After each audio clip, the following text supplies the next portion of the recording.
Sud Radio 10h midi, Valérie Expert. Et comme tous les vendredis, notre libraire chéri, ça rime, tiens, je fais des vers, je fais des haïkus tellement... maintenant.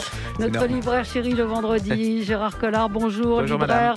à Saint-Maur, c'est la Griffe Noire, ravi de vous voir. Plein de parutions en poche, on va en reparler. Mais vous, je crois que vous n'avez pas un chouchou, là Mais si, j'ai mon petit chouchou, mais le vôtre aussi, vous l'aimez bien, mais vous ne l'avez pas encore lu, Jean-Philippe Blondel. Bah si, j'ai commencé. Vous l'avez commencé, on là, retrouve... il est en train de partir, il est en voyage en Amérique du Sud avec sa meuf et tout.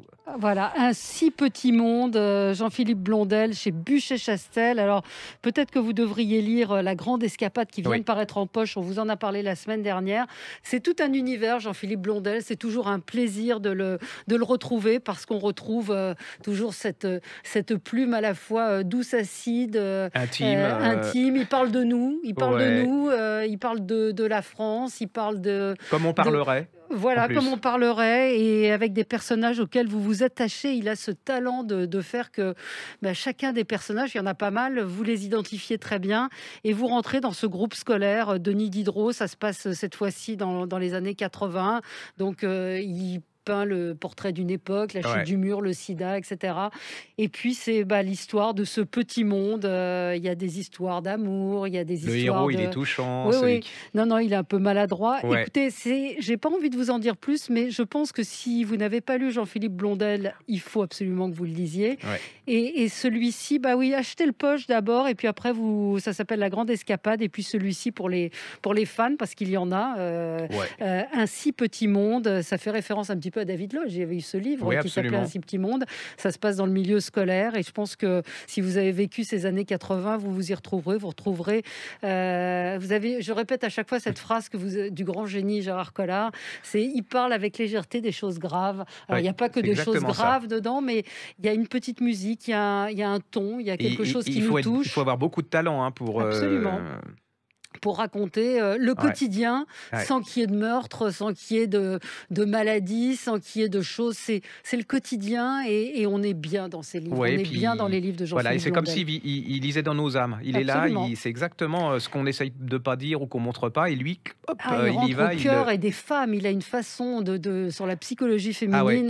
Il a dû être femme dans une autre vie. Et pourtant, il ne devrait pas écrire sur les femmes puisqu'il n'est pas une femme. Voilà, selon la théorie nouvelle. Allez-y, c'est un auteur qu'on aime énormément avec Gérard, et il a besoin d'être aidé. Il a besoin qu'on parle de lui parce qu'il ne fait pas partie de ces gens. Il a une vraie carrière littéraire, mais il ne fait pas partie de ces gens qu'on retrouve dans les critiques littéraires. Par contre, il a ses fans, son club de gens qui l'adorent et tout, et qui le suivent, et c'est pas toujours le cas. Souvent, il y a des gens qui vendent à 100 000 exemplaires, mais les gens s'en moquent après, tandis que lui, il y a des gens qui comme nous, le suivent et l'adorons, et faisons tout pour que... Et puis, je pense que c'est le genre de type qui restera, parce que c'est un peu vraiment un portrait intimiste de notre époque. Absolument, il y a une œuvre, Babysitter. C'est ce qu'on appelait les petits maîtres, mais qui résistent. Non, mais dans le bon sens du terme, c'est comme l'artisan et tout. Et je trouve que c'est un genre d'individu d'écrivain qui restera. Donc, allez-y en poche, ça coûte pas cher, La Grande Escapade, et puis après, vous enchaînez avec Un si petit monde, mais vous pouvez le lire également. Mais c'est vrai que c'est mieux d'avoir lu le précédent avant. Je pense. Et celui-ci est paru chez Buchet-Chastel. Alors, vous, vient de paraître en poche un livre qu'on avait adoré, de Blandine de Caunes, La Mère morte. C'est l'histoire de cette femme qui a deux deuils dans sa vie. C'est Benoît de Groult, c'était sa mère. Et Benoît de Groult, quand on connaît Benoît de Groult, c'était elle a mis toute sa vie au service des femmes, de la liberté, de leur dignité. Mais elle l'a fait avec beaucoup d'intelligence, beaucoup de finesse, c'est pas forcément comme on le fait maintenant. Et puis elle a 96 ans et elle a le Alzheimer. On voit comment la fille est confrontée à cette mère qu'elle a toujours adorée, et qui, c'est absolument... Et elle a aussi une deuxième chose qui est absolument abominable, elle perd sa fille dans un accident de voiture. Et c'est l'histoire de ces trois... ce double deuil, celui de sa mère, Benoît de Groult, et de sa fille qui meurt dans un accident. C'est l'histoire de trois femmes. C'est ces trois femmes qui c'est absolument subtil, intelligent, pavoyeur. C'est même parfois avec beaucoup d'humour. Enfin, voilà, c'est plein de tendresse. Allez-y, si vous ne l'avez pas lu. Ça vous met pas le moral à zéro. C'est vraiment... Et elle vient de faire reparaître sa fille, la correspondance entre Paul Guimard et sa mère, et la façon Dormesson, et c'est Paul Guimard qui a encouragé sa femme à écrire et a tenu une correspondance. Donc c'est cette correspondance qu'elle publie, et je ne l'ai pas encore lu, mais j'ai très envie de le lire parce que c'est tous les doutes de cette femme qui n'écrivait pas et qui s'y est mise. Et c'est vraiment pareil que pour le livre précédent, l'image d'une époque. Absolument. C'est-à-dire à travers ces trois femmes, c'est vraiment. Moi, j'adore ces livres parce que vraiment, on pénètre l'époque de l'intérieur et pas avec des grandes phrases, des grands trémolos ou des grands principes. Alors, ça, alors, pour moi, c'est un des plus. Au niveau originalité, au niveau suspense et au niveau intrigue, ça, pour moi, c'était une révélation. C'est Adrienne McKinty le bouquin s'appelle La Chaîne, et c'est en livre de poche. Alors ça, c'est du polar absolument psychologique incroyable. C'est irrésistible. C'est l'histoire d'une femme qui n'a pas forcément beaucoup d'argent, qui est malade. On lui a annoncé qu'elle avait une grave maladie. Elle a une fille, et là, on kidnappe sa fille. Alors vous me dites juste là, rien. On lui demande une rançon. Alors c'est très compliqué pour avoir l'argent, mais surtout, on lui demande de refaire la même chose, c'est-à-dire de kidnapper elle-même une autre fille. Et c'est comme ça, c'est la chaîne, vous savez, chacun doit kidnapper pour pouvoir sauver son enfant. C'est absolument incroyable. C'est une fois que vous êtes dedans, le gars, il a une manière de raconter, d'avoir trouvé cette intrigue. Pour moi, c'est un des livres qui m'a le plus vraiment envoûté, marqué. Et c'est un livre dont on se souvient. Oui, j'ai lu des tas de polars et franchement, là, c'est un de ceux dont on se souvient. Alors, ça s'appelle La Chaîne et l'auteur... C'est Adrienne McCarthy. McCarthy, pareil.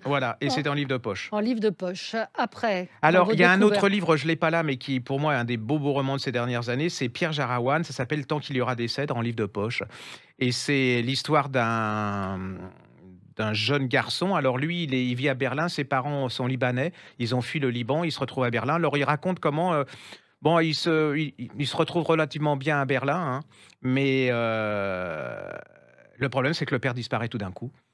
Il est tout jeune, ça le traumatise, on ne sait pas pourquoi. Il va rejoindre le Liban pour essayer de retrouver ce père. Et c'est absolument, c'est le Liban, la sensualité, toute l'histoire politique du Liban à travers ce père, ce secret. Pourquoi a-t-il disparu? C'est une pure merveille. Et je vous reparlerai du prochain qui vient de paraître, qui est absolument merveilleux aussi. Donc ça s'appelle Tant qu'il y aura des cèdres. L'auteur s'appelle Pierre Jarawan, et c'est en livre de poche. Pareil. Alors là, on passe à un autre format. Non, on va continuer sur Walter Tevis, Le jeu de la dame. Vous savez, c'est chez Gallmeister, c'est le fameux, la fameuse série chez Netflix qui a fait adorer les échecs à plein de gens. Absolument. Et c'est l'histoire d'une jeune fille, d'une petite fille. Elle meurt, elle est orpheline, elle est dans un orphelinat. Et là, elle va découvrir, grâce à un monsieur... un gardien. Un gardien dans la cave et tout. Elle va découvrir les échecs. Et là, elle est génie. C'est un génie des échecs. Mais c'est aussi une époque. C'est le rapport entre... C'est la guerre froide entre la Russie et c'est la guerre par rapport à travers les échecs. Et comment c'est le trajet de cette jeune femme. Alors, il y a la drogue, il y a l'alcool, il y a aussi beaucoup de tendresse. C'est comment elle va gagner tout. Et c'est un monde de femmes contre un monde d'hommes, c'est-à-dire qu'elle va gagner contre les hommes parce que les échecs, c'est un... Et on n'est pas déçu en lisant le livre non, pas du tout. Quand on a vu la parce série, que c'est ça que j'ai été vérifié. Et en fin de compte, c'est très, très, très bien. Et le livre le film a été tiré du livre. C'est pas le contraire. Voilà. Et on a encore... Oui, allez-y. Un monsieur que j'adorais, j'ai pas dit que du bien de ce monsieur, c'est Jean Dormesson, Des messages portés par les nuages, c'est des lettres à des amis, c'est la collection bouquins. Et là, c'est sa fille qui, avec un autre monsieur, qui a récupéré les lettres pour donner un espèce d'autobiographie, mais en creux, vous savez, c'est pas force. Et j'adore ce type, c'est un faux cul, par moments, on le sent. Il a cet art de flatter les gens, mais c'est plein d'ironie, plein de cynisme, il y a plein de... mais c'est quelqu'un qui écoutait les autres, un petit peu. Il a des périodes aussi, il raconte qu'il ne fait rien, il dit « je passais le temps qui passe ». Et alors, il dit des choses sur Jean Edernalier qui sont absolument incroyables. Il lui dit « vous êtes le Mr. Hyde des médias, mais vous êtes surtout un enchanteur pourrissant ». Je veux dire, moi, on me dit ça, mais il le flatte, et l'autre, il est... c'est absolument... Ah oui, allez-y, c'est en plus une histoire intellectuelle de ce siècle, puis de ce type, vous savez, il a une culture incroyable. Nous, à côté, on est des rigolos. On est des petits rigolos. Donc ça s'appelle Jean Dormesson, Des messages... alors, attendez. Des messages portés par les nuages, c'est chez Bouquin. Très bien. Voilà. On a encore. Allez-y. Alors ça va vous casser le truc, mais j'ai adoré. Moi, je l'ai lu rien que pour la couverture. Il s'appelle Brejnev de Andrei Kozovoy et c'est chez Perrin. Et là, c'est toute l'histoire à travers cet apparatchik. Et alors lui, il était très intelligent parce qu'il s'est fait passer pour un idiot. Donc on l'a élu et on s'est dit avec lui, on risque rien et pas du tout ça. En fait, c'était un stalinien. Alors là, c'est un truc très sympa parce que très très intéressant parce qu'il va à l'encontre des clichés et on va à travers l'histoire de cette Russie, de cette Union soviétique qui va déboucher sur Poutine, qui va déboucher sur la perestroïka, qui va déboucher sur l'écroulement. Et vous allez voir cet homme vieillissant. Alors c'était pas non plus que la caricature qu'on veut dire. C'était vraiment, c'est un livre très très intéressant. Et puis ça va finir. C'était tellement déliquescent que ça va finir sur Tchernobyl, le laisser aller partout. Là aussi, ça décrit un pays, ça décrit. Ça décrit un pays en décomposition et un système qui va s'autodétruire. Et c'est vraiment. La couverture est très belle. Puis c'est fabuleux, franchement. J'ai adoré ce bouquin. C'est paru chez Perrin. Brejnev, l'anti-héros. Voilà. Et ça vous explique un peu la Russie pourquoi on est arrivé à la perestroïka et pourquoi Poutine et pourquoi il a essayé de redonner une espèce de vision nationale à la Russie. C'est extrêmement bien fait. C'est lisible, parce que si j'ai compris, c'est ce que je dis, c'est que tout le monde peut comprendre.